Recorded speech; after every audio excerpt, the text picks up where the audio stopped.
Hi hello audience, ఎలా ఉన్నారు? నేను ఈరోజు ఫాదర్స్ డే సందర్భంగా కొన్ని మాటలు మీతో పంచుకుందామని ఇలా వీడియో చేస్తున్నాను. ఒక మనిషి జీవితంలో తండ్రితో చేసే ప్రయాణం ఎంత అద్భుతంగా, ఎంత విచిత్రంగా ఉంటుందో చూద్దాం. 5 ఏళ్ల వయసులో నాన్నకు అన్నీ తెలుసు అనుకుంటాం.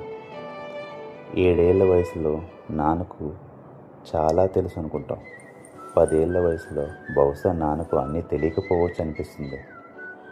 14 ఏళ్ల వయసులో నాన్న పిచ్చా ఏంటి, ఎందుకు ఇలా మాట్లాడుతున్నారు అనిపిస్తుంది. 16 ఏళ్ల వయసులో నాన్నకు సీరియస్గా తీసుకోవడం మానేస్తాం.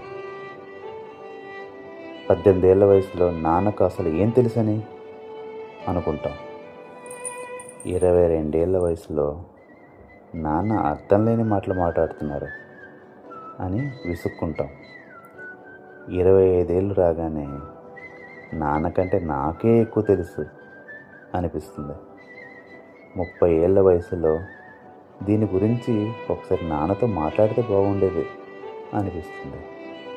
35 ఏళ్ల వయసులో చాలా విషయాల్లో నాన్న చాలా గొప్ప వ్యక్తి అని అర్థమవుతుంది.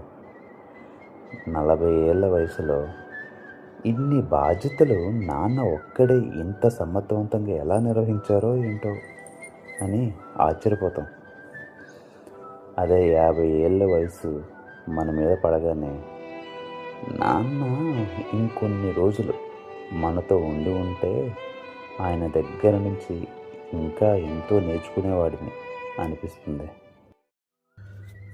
చూసారా ఫ్రెండ్స్, జీవితంలో నాన్నతో చేసే ప్రయాణం ఎంత విచిత్రంగా ఉంటుందో. తండ్రి మనతో ఉన్నంత వరకు ఆయన విలువ చాలామంది పూర్తిగా అర్థం చేసుకోలేరు.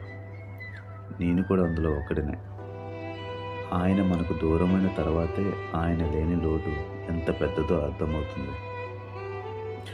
అందుకే ఫ్రెండ్స్, మన తల్లిదండ్రులు మనతో ఉన్నప్పుడే వారిని ప్రేమగా చూసుకుందాం, అపురూపంగా కాపాడుకుందాం. వారిని, వారి సమయాన్ని, వారి ప్రేమని గౌరవిద్దాం. థ్యాంక్